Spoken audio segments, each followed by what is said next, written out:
Check, check, 1, 2, the Peloponnese. Kalamata, There we are in the Kalamata. Kalamata, Peloponnese, drinking ouzo today. Oh, yes, we're definitely going to get ouzo today. They brought a bunch of booze over there today. Aha.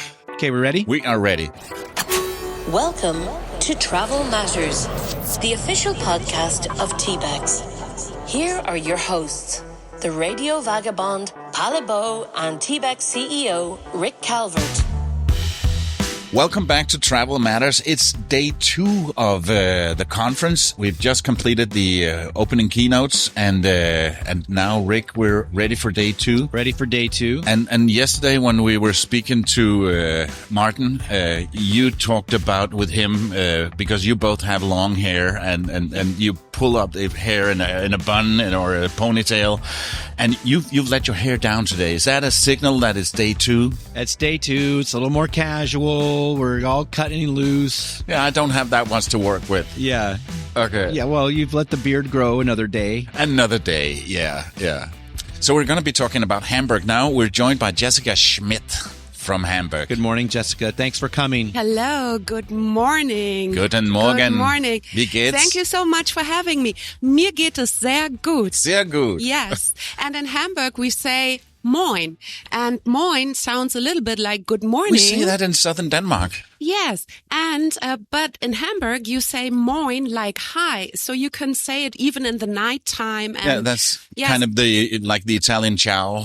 Yes. Yeah. Yes. Something like that. That sounds a version of Morgan instead. It's different in other places, right? Yes. Or Groß Gott in Bavaria. Grüß Gott in Yeah. Bavaria. And in Hamburg it's just a simple mojn. Moin. Yeah, I thought that was mostly a southern Danish thing, and maybe the very northern Schleswig-Holstein with the Flensburg and that part with the Moin. Funny story, I actually used to be a co-owner of a radio station called Radio Moin in the southern part of Denmark, but we sold it off. And maybe in Hamburg we had the Danish border, so you can still see where the Danish border was. Yes, amazing. Denmark used to be so much bigger. Yes. We already covered with Martin yesterday that Norway used to be Denmark as well. And what happened, Paolo? What happened? Yeah. So we wanted to have you on the podcast today. You told us this is the first time you've been on a podcast. Yes. But it's not the first time you've been to TBEX. Hamburg has been a sponsor of TBEX many times. Absolutely. We love TBEX. We really think it's one of the best conferences for content creators. And what we really like is you bring people together from all different countries and what's absolutely amazing, from all different ages. So you have older content creators, you have the youngsters, it's And perfect.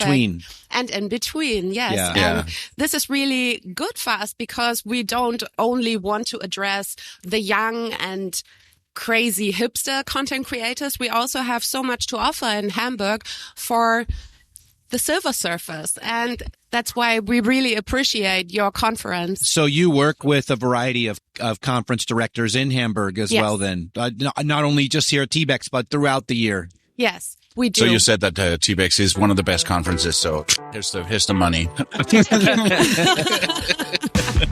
You're listening to Travel Matters, the official podcast of TBEX. TBEX organizes the global gathering of travel creatives. The TBEX conference in fun and interesting destinations all over the world.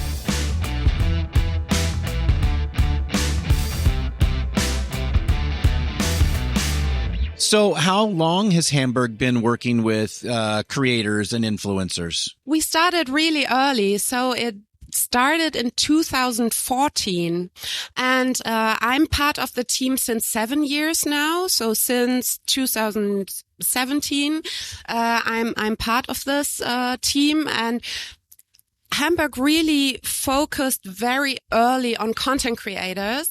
And this is also because a lot of hotels in Hamburg are really interested in working together with content creators, because we believe that the word of mouth and a good storytelling and good pictures are so important for potential travelers. So it's not just from the tourist board. The local tourism industry also is interested. They all support working together with content creators. And for example, together with a lot of hoteliers in Hamburg, like 150, we have founded the project Come to Hamburg, which is especially for content creators. And I think this is really, it's not unique in Europe, but it's not typical. It's not typical, exactly, because some hotels also had bad experiences with content creators. And that's why we try to bring all the good vibes together in this project. Mm-hmm. This is one of the things that we push back on, because it's definitely true that you're going to have bad experiences with some content creators, but you also have bad experiences with some journalists, traditional media too. Yes. We've had traditional journalists come to the show and, maybe famous travel personalities, and they don't know how to get their bag from the airport to the cab. Yeah. It's like, unless someone's holding their hand, that's not how people travel. Yeah, absolutely. Right? And this is why for us, it's so important to join these conferences, because I think it's important to know the needs of a content creator, especially after COVID, it changed so much. And it's so important that DMOs and content creators work together like a team, not against each other. Yes, absolutely. We all love travel, and we all love tourism. And that's why it's so important for us to be on conferences like TBEX. Yeah. And I guess also getting to know the content creators and seeing how they travel, how we travel, how we work. You also went on a pre-BEX trip? Yes, before the conference, I was horse riding at the beach. We were horse riding. Paolo, we were horse riding, and you did an amazing job. I think we all. I haven't told you, Rick. I have not been on a horse since I was 15, maybe 14 years old, and got kicked off and got back on the horse, because that's what my parents told me. If you get kicked off, get back on the horse. That's the way it goes. So I got up and got kicked off again. And that was my horse riding career. And it's been a while. But you guys were swimming, right? You weren't just riding. Wait for it. So they had 4 or 5 horses there, and we went out one by one and got on the horse on the beach. And then this Greek guy, he would be helping the horse, leading it in. And there were no saddle, nothing to hold on to, just holding on to the hair of the horse. The mane, is that what it's called? Yes. And I got up there, and as soon as I got up, he looked at me and said, "We're going to need a bigger horse." so I got on the biggest horse, and as I got up there, I thought, "Oh my God, that's a long way down here." Then as we were trotting into the water, he casually mentioned, "Oh, this is the first time for this horse. It's never been in the water before." I was the one that he put on the inexperienced horse and got out there, and we got into the water, and then he put it down so deep that the horse couldn't touch the ground. So the horse was swimming. Yes. And I was laying down. We were supposed to lay down flat on, floating on top of it, still holding on to the mane and trying not to float outside. And then it got back up again, and I got back in the sitting up straight again, and we got in, and I felt so proud that I'd done this, my first time on a horse, and then the guy said, "What a good job. What a good job." And it was the first time. Great job. And I said, "Thank you," when I realized he was talking to the horse.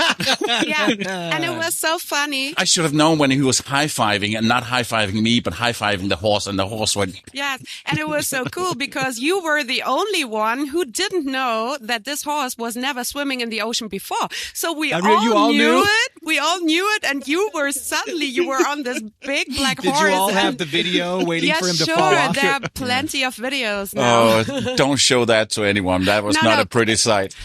As this nice man said, you did a great job. And I think he also meant you. You think he also spoke to me? Yeah. I saw Nathan's video. So he's holding the horse. He's floating on the water. He's holding his camera the whole time. Yeah, he's got a GoPro. It looks really hard. Yeah, and in his video, it goes under the water, so you can see the horse's legs under the water, and it's so cool. So Jessica, you enjoyed it as well. Absolutely. And what I really like about these pre-BEX tours is that you have a really good opportunity to see really local things, local production, seasonal products. Right. And we were really happy to see how good the horses are treated there.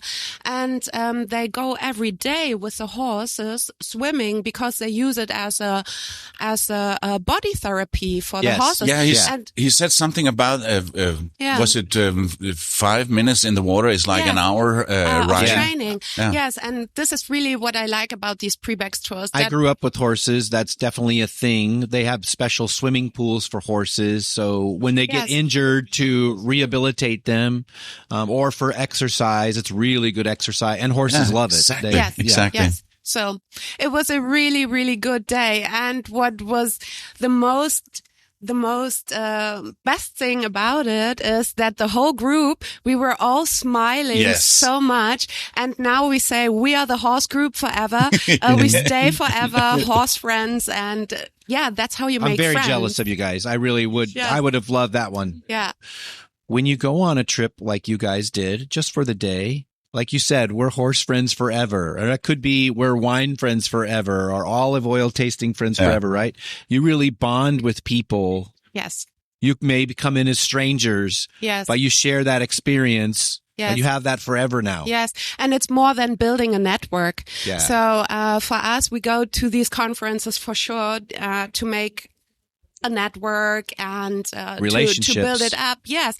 And relationships and these special trips. So with these girls and boys, or men, women, we are now friends. And this is really amazing. And it gets even more when you're doing a fam trip. Yes. The fam trips that I've been on, we have very close groups of people. My first fam trip was in the Philippines. And when I was in New Zealand, just before coming here, I stayed a couple of days with Jup, who was on that fam trip, and we're friends forever because of that.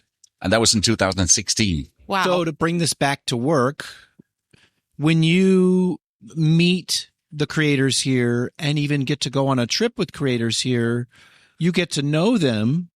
And now you know better who to recommend to work with a tour operator or a hotel when they come to Hamburg, right? Yes, because you know what they're interested in. Yes. And this is always the first thing we ask. So for sure, it's important how much reach, how much engagement you have on your socials or on your blog. That's very important.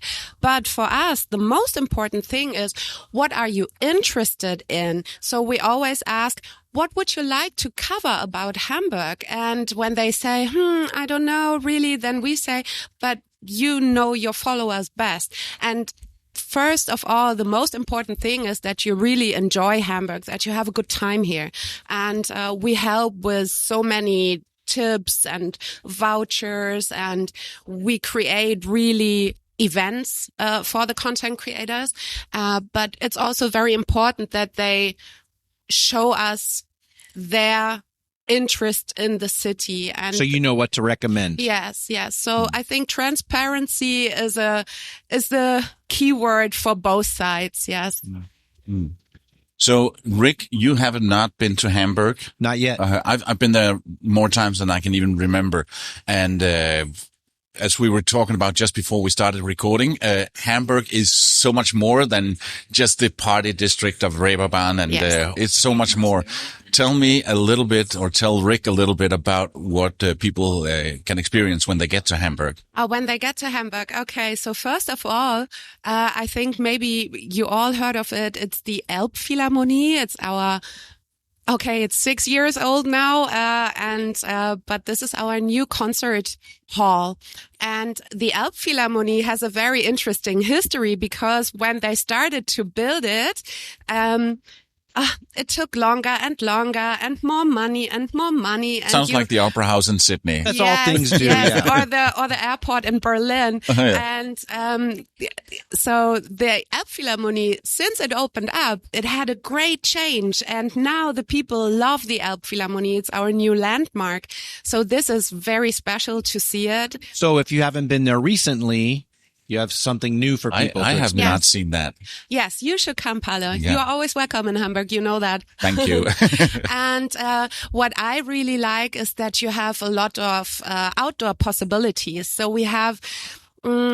it's a little bit like Amsterdam, where you have all these beautiful canals. You can do you can go kayaking in the middle of the city center, which is really amazing. And it's a port city, right? It's a port city. And I think Got a huge port. It's a huge port. Yes. I don't know. It's the second or third biggest port in Germany or in Europe. Oh. My God, I don't know. Maybe in Europe. Yeah, I think so. It's big. It's big. It's big. I know. Even I've seen on some of your propaganda, you have like the sailor on the business card and some other things for Hamburg tourism. Yes.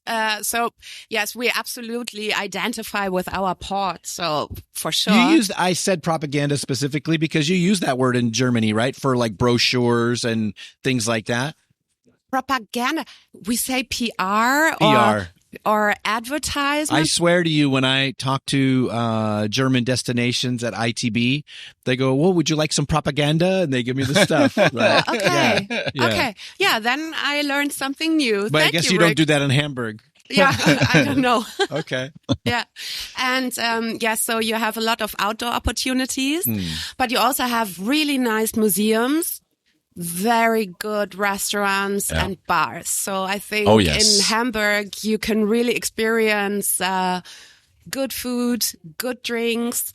Maybe so it's a foodie town. It's a foodie town, absolutely. And this September, we will have our very first own food festival, which focuses on sustainability. This is funny because we just heard about it in the keynote that you can transform the will to be more sustainable via food. And this is exactly what we try to achieve. So local food, grown organically, locally. Yes, regional producers and seasonal products. So yes, we are very looking forward to it. And yes, maybe gin basil smash. No? This drink was invented in Hamburg, in the Bar Le Lion. Very fancy. And when you come to Hamburg, please go to the Bar Le Lion and have a gin basil smash. Yes. Okay. It's a basil smash with gin and tonic, and it's sounds so good. refreshing. Oh, sounds like my kind of drink. Yes. I will show you. Very nice. Yeah. Well, Jessica, we really appreciate you coming on the podcast, your first podcast. Oh my God. And we appreciate, again, all your support for TBEX over the years. And as on a scale from 1 to 10 as a first-time guest, I would say we're somewhere between 9 and 10. She did very well. She did very good. Well, okay, now I give you money. You've been listening to Travel Matters, the official podcast of TBEX. This episode of Travel Matters was hosted by TBEX CEO Rick Calvert and Radio Vagabond Palabo and produced by radioguru.co.uk. See more about upcoming TBEX events on tbexcon.com. You can follow Palabo on theradiovagabond.com.